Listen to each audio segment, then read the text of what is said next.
2-1 loss at home. What's your initial assessment of that one? Difficult to take, really. Not all that disappointed with the overall performance, but I'm incredibly disappointed with the 2 goals we've conceded because,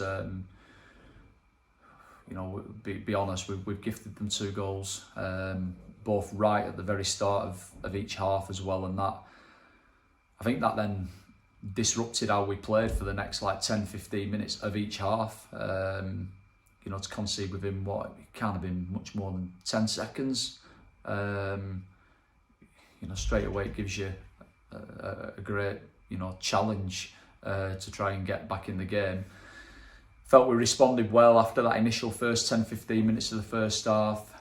Created quite a few chances up till half time, had a goal disallowed, but felt we were the better team. Chris has had very little to do.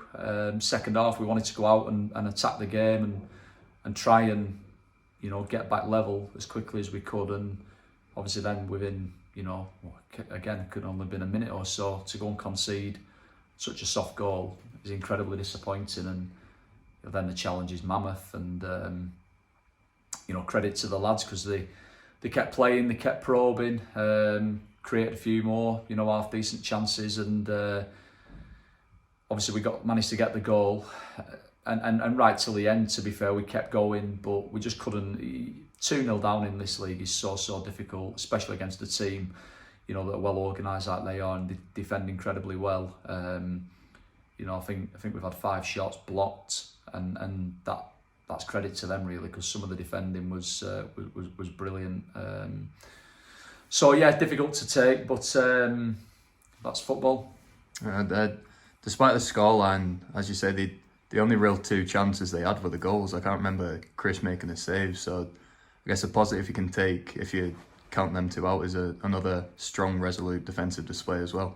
Well, yeah, I mean, we managed to kind of control really a lot of the game. I felt with the ball, but and obviously that resulted in them having very few chances. I think they had a counter attack in the first half where Cesar's hit it over the bar.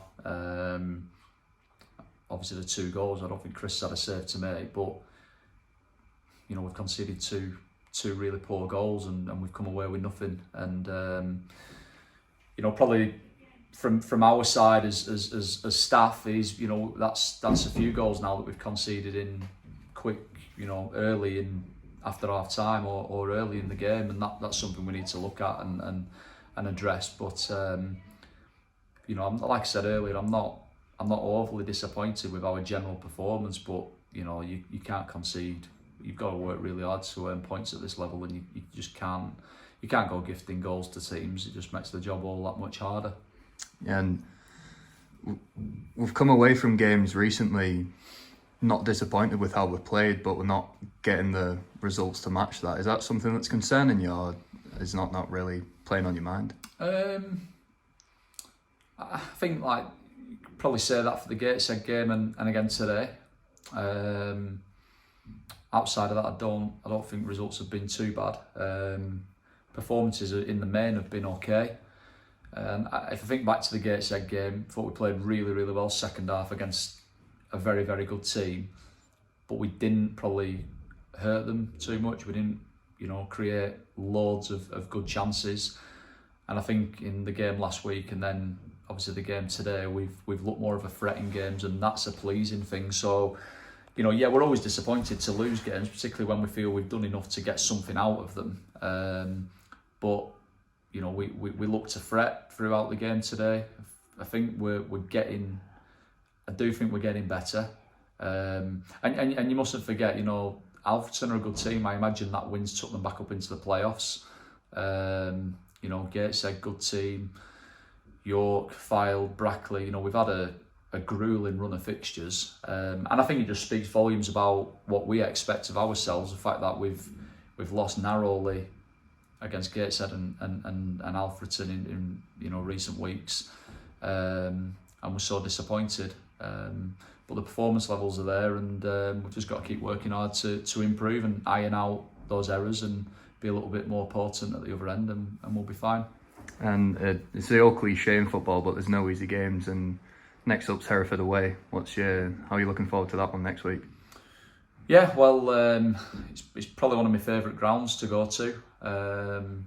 Historic, old-fashioned, proper good ex-Football League club. So always a nice place to go and manage, or certainly for the players to go and play. Went there first game of the season with Farsley, managed to come away with a 1-0 win.